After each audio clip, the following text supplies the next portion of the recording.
It's easy to dismiss Dracula Flow as an amusing novelty, a kind of epic-length shitpost. But if you ask me, this version of the character is as vital to its era as Max Schreck was to the silent film era, as Lugosi was to classic Hollywood.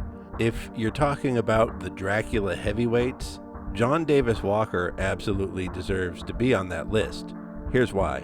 It matches the medium of its day.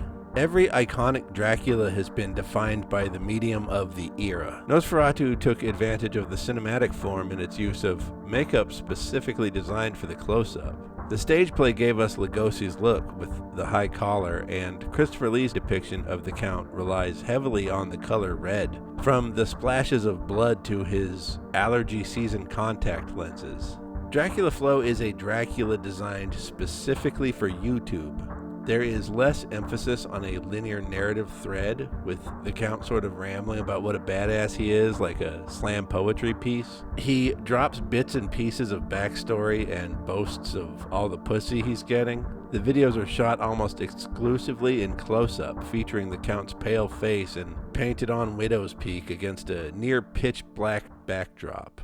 You can watch this Dracula on your fucking telephone and you won't miss anything. You could even argue that this presentation is truer to the spirit of the novel than any of its more conventional adaptations. Bram Stoker told his story through a series of letters, reports, captain's logs, and diary entries, the late 1800s equivalent of YouTube videos, emails, and Instagram reels. Dracula Flow has its own extensive lore. The Dracula from Dracula Flow claims to be 12 million years old, making him the oldest Dracula I know of. Count Von Count from Sesame Street comes in at a distant second at 1,832,652 years old.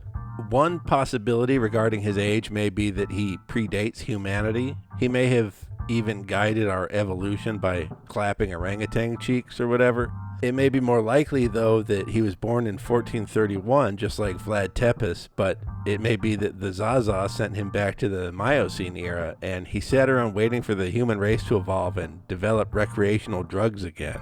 He refers to the Neanderthals and expresses frustration that we killed them off, when they could have served as a cheap source of labor. This seems like a first-hand complaint knowing his age, as if he tried to talk Homo sapiens out of it, but we were too stupid to listen. This Dracula is actively engaged in warfare with the Vatican, who have tried to wet him up with silver bullets.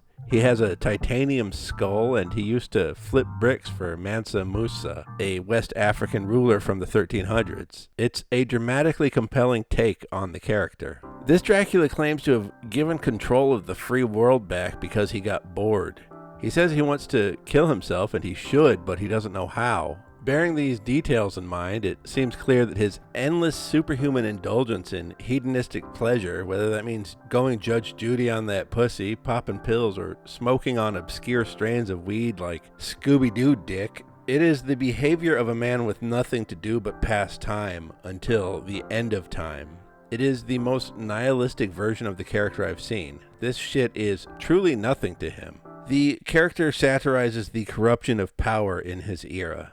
I'm pretty sure that Dracula's cadence started as a Joe Biden impression. It's not hard to imagine this version of the Count riffing on corn pop and telling you to vote for the other Dracula. And it's not like Trump is getting any sharper either, having recently gone to bat for, quote, the late great Hannibal Lecter, a fine young cannibal.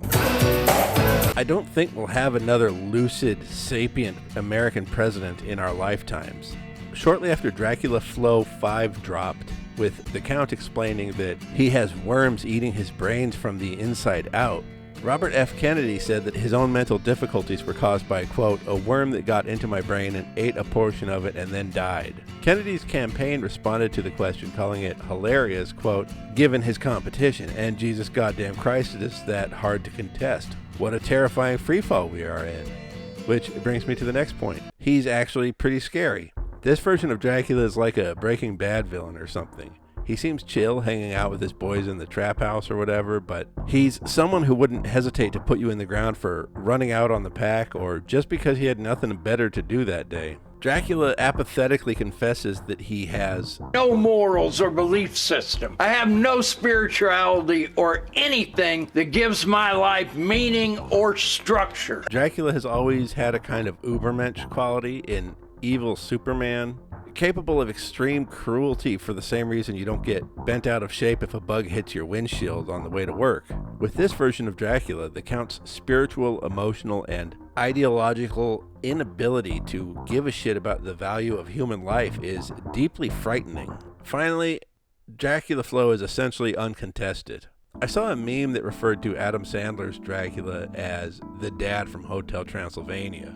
If that's how the character is referred to in popular culture, it's hard to argue he's an iconic take on the character. Nicolas Cage's Dracula is fantastic, but if nobody goes to see the movie, you're not the modern-day boogeyman. Robert Eggers' upcoming Nosferatu film will be great, I'm sure, but Eggers only became a filmmaker because he regards cinema as an archaic, out-of-date medium. If he was around in the 70s, he'd have been making, like, those slideshow movies from Red Dead Redemption 2.